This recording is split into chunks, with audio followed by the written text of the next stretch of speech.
नारी से संस्कारित हो नर नारायण बन जाता है। नारी से संस्कारित हो नर नारायण बन जाता है। फिर भी दूषित है सदियों से नारी, नर फिर भी पूजा जाता है। नर फिर भी पूजा जाता है। वास्तव में हर बात में लोग कहते हैं औरत है, हम क्या करेंगे। माना मेरी पर्याय में, माना मेरी पर्याय में मुक्ति तो नहीं है। यूं बैठ के चुप रह जाना युक्ति तो नहीं है। यूं बैठ के चुप रह जाना युक्ति तो नहीं है। ध्यान रखना, हमारी आज तक छोटी छोटी मान्यताओं के कारण हम बड़े तो हो गए लेकिन भले नहीं हो पाए। बड़ा नहीं होना है। बड़े तो बहुत सिकंदर, बादशाह, औरंगजेब, चंगेल खां भी बड़ी सत्ता को पाकर मरते हैं, लेकिन हम सत्य को पाकर मरेंगे। कोई खा के मरा, कोई खिला के मरा, लेकिन जीवन धन्य उसी का है जो प्रभु के गुण गा के मरा, जो प्रभु के गुण गा के मरा। तो वास्तव में जितना वक्त आप खुद को देखने के लिए आईने के सामने निकालते हो, जितना वक्त आप खुद को देखने के लिए आईने के सामने निकालते हो, उतना वक्त यदि प्रभु के सामने निकालने लगो तो सच तुम बहुत सुंदर और अच्छे हो जाओगे। सही मायने में तुम सुंदर हो जाओगे, क्योंकि आप लोग महासभा का आज आयोजन किया। आपने बहुत सुंदर सुंदर प्रस्तुतियां दी। बच्चों ने भी बहुत अच्छा कार्यक्रम दिया, महिलाओं ने बहुत सुंदर कार्यक्रम दिया। लेकिन मैं कहती हूँ कि वास्तव में एक कार्यक्रमों के माध्यम से हमारा जिस दिन घर सुंदर हो जाएगा, उस दिन मानना कि तुम्हारी महासभा सार्थक हो जाएगी। क्योंकि धर्म कभी मंदिर से नहीं होता। सुनो, आप यदि घर से लड़कर आएंगे तो मंदिर में शांति मिल जाएगी, ये नहीं ठीक है, इतनी तसल्ली मिल जाएगी कि हाँ तुम लड़ नहीं सकते, बस इससे ज़्यादा नहीं। अंदर की तो वही बातें चलेंगी। इसलिए मैं कहती हूँ घर से धर्म की शुरुआत करो। सिर्फ हमारा धर्म कोई चादर नहीं किसी रंग का कि उसे ओढ़ लो, क्योंकि स्वयं कष्ट सहकर नारी घर को स्वर्ग बनाती है। जो नर को नारायण कर दे वह सच पूछो नारी कहलाती है। जो नर को नारायण कर दे वह नारी कहलाती है। नारी नाड़ी की तरह होती है। आपको पता है नाड़ी से सब कुछ पता चल जाता है कि आपका स्वास्थ्य कैसा है, और नाड़ी चली जाए तो राम नाम सत्य भी हो जाता है। नाड़ी नारी है। नारी वो भूमि है जिस पर बीज उत्पन्न होता है। चाहो तो कलंकित और चाहो तो कुल को उज्जवल दीपक दे सकती हो आप। आज तक हमने बहुत सारे प्रयोग किए हैं। नारी बहुत आगे बढ़ गई है। लोग कहते हैं नारी नर से आगे बढ़ गई है। महिलाएं समृद्धि से मिलकर अब सब हाथ बढ़ाएंगी। महिलाएं समृद्धि में सब मिलकर हाथ बढ़ाएंगी। कल तक जो पीछे रहती थी अब आगे वो भी आएंगी। कल तक जो पीछे रहती थी अब आगे वो भी आएंगी। लेकिन कैसे आगे आएंगी? कोई ऊंची हील की सैंडल पहनकर पुरुषों के साथ नहीं हो जाएंगे। पुरुषों जैसे कपड़े और पुरुषों जैसी कवायद करके अपनी अहमियत भी नहीं खो देंगे। लोग कहते हैं कि पुरुषों जैसे, आजकल तो माता जी इसका फैशन है ना। मैंने कि फैशन है? अरे नारी और नर का मुख्य कारण है कि उनके अंदर विषमताएं हैं, यही उनके आकर्षण का कारण है। और यही लोग सोचते हैं नर जैसे कपड़े पहन लो। मैंने कि ऐसे लगता है जैसे कार्बन कॉपी चली आई पुरुषों की। क्योंकि गीदड़ के धोखे में, गीदड़ यदि शेर की खाल पहन ले तो शेर नहीं हो जाएगा, शेर के चक्कर में शिकार जरूर हो जाएगा। एक बार मैं हरियाणा में थी, बिल्कुल सत्य घटना है। ऐसे दुबली पतली सी, नाम नहीं बताऊंगी, मुझे अभी भी नाम याद है उसका। मैं उससे बोलती रहती थी बेटा ऐसे कपड़े नहीं पहनते, बहुत पहले की बात है, 24-25 साल पहले कि बेटा ऐसे कपड़े नहीं पहनते।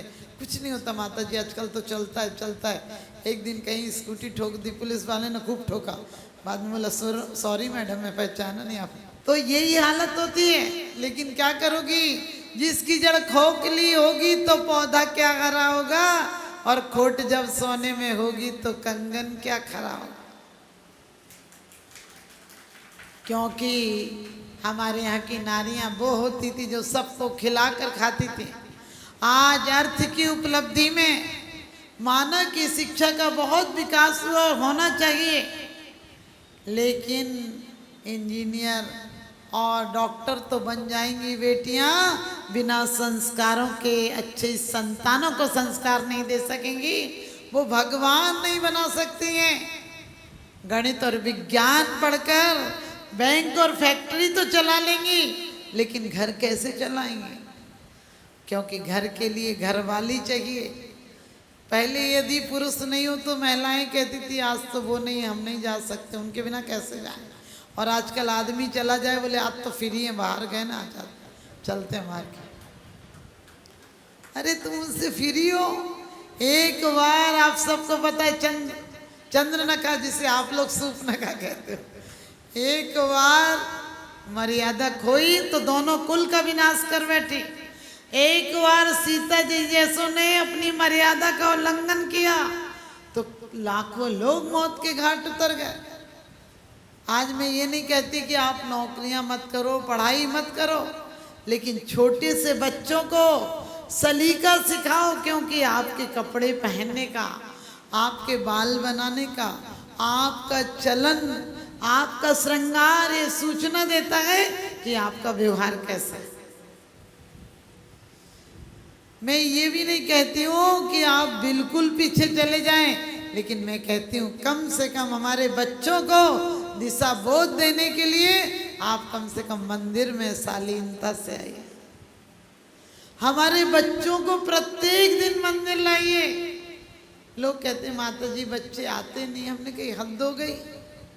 तुम्हारे बच्चों के लिए हर काम को टाइम है, सिर्फ परमात्मा से मिलने का टाइम नहीं है। और आजकल तो फैशन चल गया, लोग बच्चे कौन पालेगा, नौकरों के भरोसे छोड़ देते हो। हमने कही तुम भी तैयार हो जाओ, ये बोतल की औलाद है, बोतल की औलाद है, ये माँ की औलाद नहीं है, समझ गए। बोतल पे पालोगे क्या भरोसा, कांच का घट है, किसी दिन टूट जाए। और एक मामूली कहानी है अधूरी छूट जाए, एक मामूली कहानी है अधूरी छूट जाए। क्योंकि लोग कहते हैं बच्चों को पालने में दिक्कत होती है। मैंने कही तुम पालो, तुम अभी बच्चों को दिल से लगा के रखोगे, और तुम्हें बुढ़ापे तक दिल का प्यार देंगे। तुम्हें नौकरों के भरोसे पलवाओगे, वो तुम्हें नौकरों के भरोसे बुढ़ापे में छोड़ देंगे। ये बहुत बड़ी बात है। आप अभी भी देखिए, वर्तमान में देखिए, किसी आदिवासी के बच्चे इतने बीमार नहीं होते, क्योंकि उनके बच्चे कम से कम भी 3-4 साल तक माँ के पास रहते हैं। और हमारे बच्चे क्यों, आप लोगों के पति, आपका परिवार आज खुशहाल क्यों है? क्योंकि संयुक्त परिवार थे।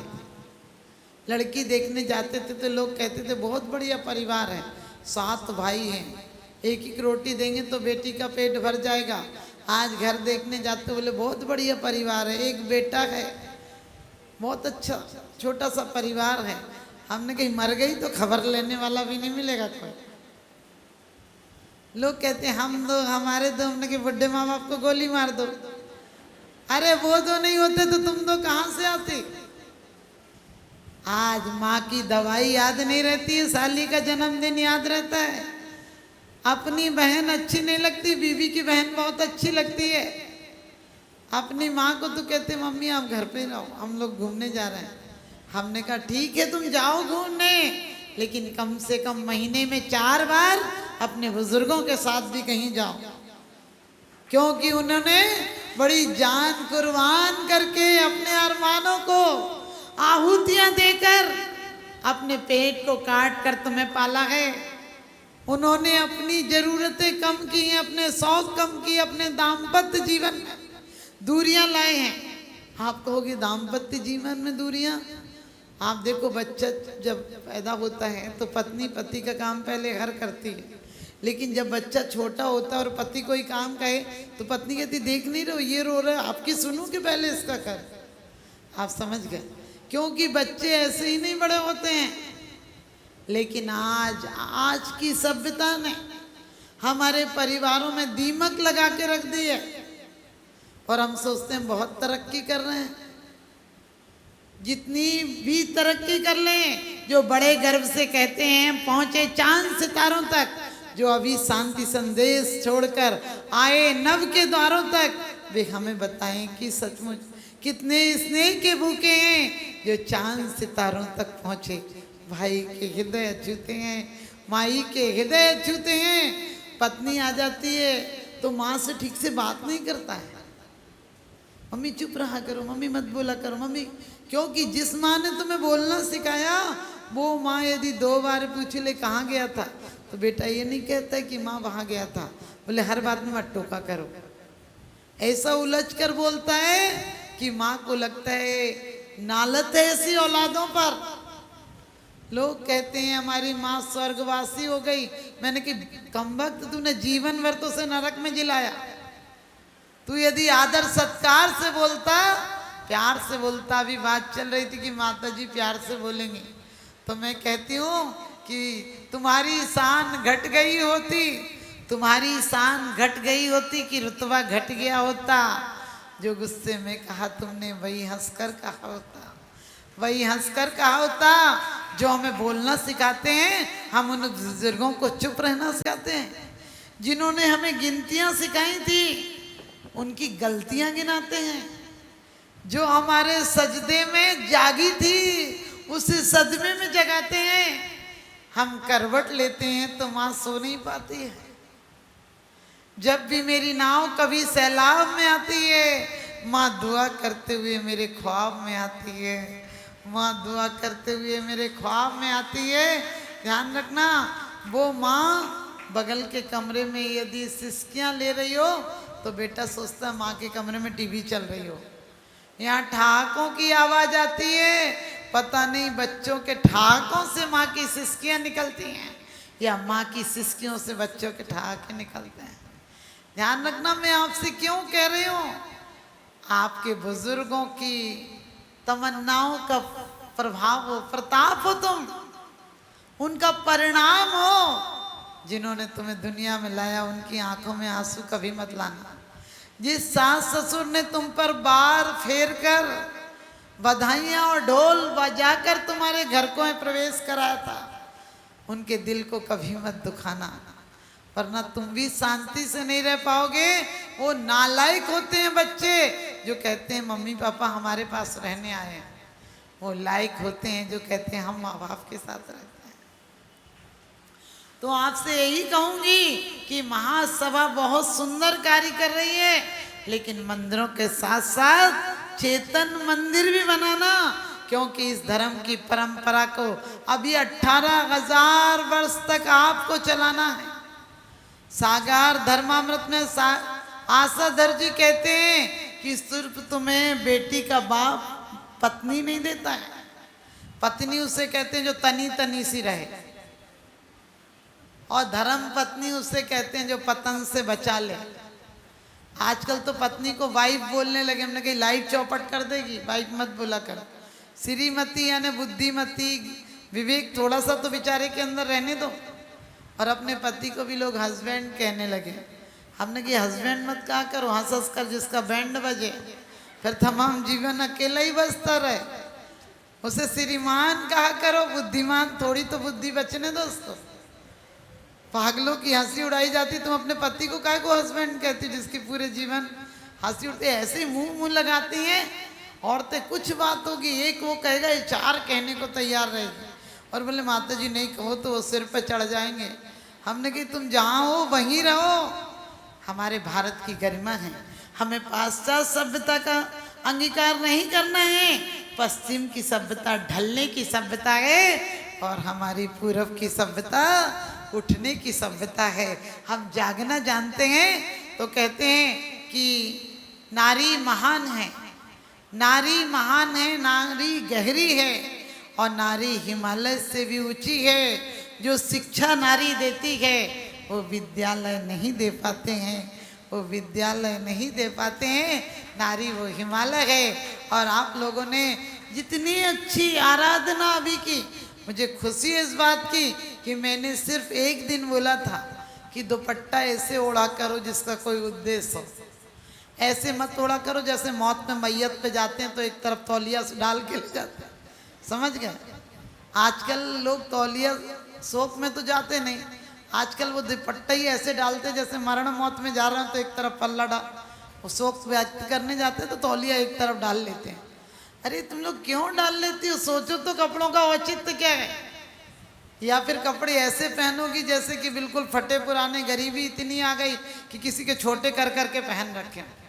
कभी भी एड़ियां दिखे महिलाओं की, अब जितनी हो उतनी पहन लेना, मैं ये नहीं कहूँगी, आगे को कह रही हूँ कि आपने देखा जितने आतंकवादी हैं, पुलिस वाले हैं, चोर उचक्के हैं, उन सबके कपड़े चुस्त होते क्योंकि उन्हें जोर से भागने दौड़ने की जरूरत है। हमारी महिलाओं के कपड़े ढीले सलीके के होना चाहिए, क्योंकि मैंने पहले कहा था कि आपका कुछ विषम परिवेश रहेगा तो पुरुषों के लिए आकर्षण रहेगा। पहले लोग मुंह दिखाई देते थे, अब क्या दिखाई दोगे? वो पहले ही चंदा निकाल कर आते। मैं ये नहीं कहती कि आप बदलोगे नहीं, आप वहीं रहो जहाँ वैसे ही रहो, लेकिन कुछ मान मर्यादाएं, कम से कम मंदिर नई बहू आती है तो उससे कहो आप फोटो देखना आजकल के परिवेश की और कुछ दिन पहले, यानी सिर्फ 20 साल पहले की। वो लहंगे चुन्नी में सजी धजी आती थी, कितनी प्यारी लगती थी। आज वो नाचती हुई आती है, लगता बाजारू औरत आ गई। सच्चाई वही है, वो लगती है बहू है, दुल्हन सी लगती है क्या? दुल्हन को कितने अदब से लोग पकड़ के लाते थे, वरमाला के लिए हाथ ऊपर उठवाते थे। आज हमने सारी मान मर्यादा खो दी। देखो किसी क्या हो तो उसके मत कहना माता जी उसको कह रही, मैं किसी को नहीं कह रही। आज पूरी कुएं में भांग पड़ गई है, लेकिन हम जरा भी सुधार करेंगे। अपन कहते थे बड़े आगे खड़े हो जाओ, खड़े हो जाओ, लेकिन आजकल तो खड़े होने का रिवाज ही खत्म हो गया। वो महारानी ऊपर बैठी रहती, सास ससुर ऐसे नाचते जैसे किराए के बुला रखे। अरे थोड़ी देर जवान बच्चे हैं, खड़े रहने दो ना, ऊपर वो भी खड़े रहेंगे, सब लोग डांस करो। थोड़ी थोड़ी सी मान मर्यादाओं में परिवर्तन लाओ।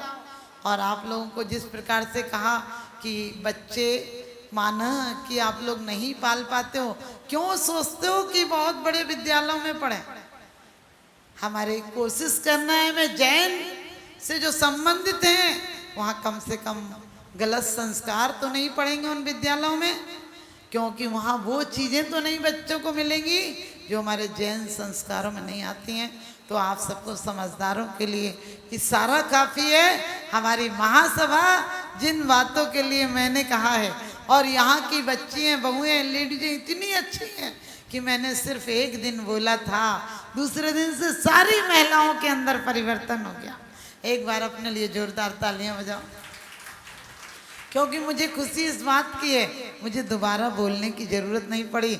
और खुशी इस बात की हुई कि जिन महिलाओं के पास सूट नहीं थे उन महिलाओं ने भी सूट सिलवा लिए, मुझे पता चला। तो मैं सोचती हूँ कि हम सुधरेंगे, जग सुधरेगा। अरे सुधारक जगत की मत कर चिंता यार, और तेरा ही मन जगत है, पहले उसे सुधार। और अभी जिस महासभा की शुरुआत हमारी सरिता जी ने और महेंद्र जी परिवार ने किया है, उनका जो महेंद्र जी का पैतृक परिवार है वहाँ मैं स्कूल खुलवा कर आई। उनके पैतृक गांव में, आपको पता है कितना बढ़िया गांव है, बीरबल की जन्म नगरी, बीरबल की जन्म नगरी बुढ़िया गांव है, हरियाणा में पड़ता है। बुढ़िया गांव में उनके पैतृक महेंद्र जी के घर में मैं स्कूल खुलवा कर आई। आज वो स्कूल बहुत अच्छा चल रहा है और 6 घर की समाज है उस गांव में, 6 घर हैं, लेकिन सब रईस हैं, सब बहुत संपन्न गांव है। और सच पूछो इतनी बड़ी धर्मशाला उस गांव में, बहुत बढ़िया मंदिर। और आज भी बीरबल का असर है उस गांव में। और सरिता जी के जिस गांव की मैं तारीफ करती हूँ कि उस गांव वालों ने, सरिता जी का पैतृक गांव है जो उनके माँ बाप हम थे चतुर्मास में रहुआ त्रिलोकचंद जी, उनके पिताजी का नाम था। तो देखिए वो बहुत अच्छे, उनके घर में भी मेरा हार हुआ है। लेकिन उस गांव की विशेषता कही है, मैंने चतुर्मास सुल्तानपुर किया, चिल्काना पास में ही है, लेकिन चिल्काना वालों ने अपने गांव में 10 लक्षण तक नहीं किए, सिर्फ अभिषेक और नित्य नियम पूजा करते थे। बाकी सब लोग इधर ही आते थे सुल्तानपुर।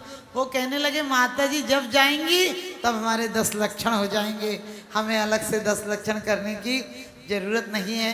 तो वास्तव में सरिता जी का हर क्षेत्र में बहुत अच्छा सहयोग रहता है। और सरिता जी ने महावीर जी के लिए, शिखर जी के लिए, हमारे भवन के उद्घाटन में भी बहुत अच्छा सहयोग रहा। एक बार सरिता जी, महेंद्र जी के परिवार के लिए जोरदार तालियां बजा दें। और उनकी अलख लेकर, उनकी ज्योति लेकर जो ज्योत्सना जी और रजनी जी चल रही हैं, और उनकी पूरी संघ की जो महिलाएं हैं, महासभा की महिलाओं को, और जो हमारे यहाँ की शाखा है, नीलम जी का पूरा ग्रुप है, उसको भी मैं एक ही आशीर्वाद दूंगी कि आपकी ज्योति उन बुलंदियों पर जाकर जले। इस महासभा की ज्योति उस बुलंदियों पर जाकर जले जहां पहुंचकर हवाओं का दम निकले, जहां पहुंचकर हवाओं का दम निकले। तो आप सबको बहुत बहुत आशीर्वाद। जैसा सुधार के लिए मैंने कहा कि थोड़ा ध्यान रखना अपने परिवारों में। बच्चे जिस प्रकार से हमने सिर्फ 30 साल पहले नारी को अपमानित किया, नारी को जन्म नहीं लेने दिया, उसका दुष्परिणाम आज देख रहे हो। और ये एकाकी बच्चे रहे, समझ गए, एक ही आपके बच्चे रहे तो वो दिन दूर नहीं जब बच्चों के लिए कोई अपना नहीं दिखेगा। तो आप उस बात के लिए भी अपनी मानसिकता बनाइए कि हमारी चंदन वाला हो। चंदन वाला 7वें नंबर की बहन थी, और कृष्ण और बलदेव समझ गए 10वें नंबर की भाई की संतानें थे, और पांडव 11वें और 12वें नंबर की बहनों के समझ गए। 10 भाई और 2 बहनें थी। कुंती माद्री नेमिनाथ भगवान की बुआ आदि थी। तो आप लोग सोचिए कि आज पुण्यशाली संतानें आना चाहिए ताकि धर्म की वृद्धि हो, परिवार की वृद्धि हो, धन की वृद्धि हो और अच्छे संस्कारों की वृद्धि हो। तो आप सबको बहुत बहुत आशीर्वाद। और आपकी महासभा बहुत ऊंचाइयों तक पहुँचे, और महासभा के इन्हीं के साथ एक संस्कार देने का अभियान भी जरूर चलाना है कि हम उन बच्चों को, आज ज्योत्सना जी के अरेंज कराया हुआ है, तो हम उन बच्चों को भी संस्कारित सम्मानित करें जो कि साल भर मंदिर आते हैं, पूजा करते हैं। जिन छोटे छोटे बच्चों को, 12 साल तक के बच्चों को हमारी कोई 5 चीज़ें अभी बाद में बताएंगे, क्योंकि अभी आपका टाइम भी हो रहा है। धर्म और विज्ञान सूझता है, सत्य और ईमान सूझता है, सच पूछो तो भूखे पेट को तो रोटी में भगवान सूझता है। मैं अपनी वाणी को विराम देती हूँ। बोलिए आदिनाथ भगवान की।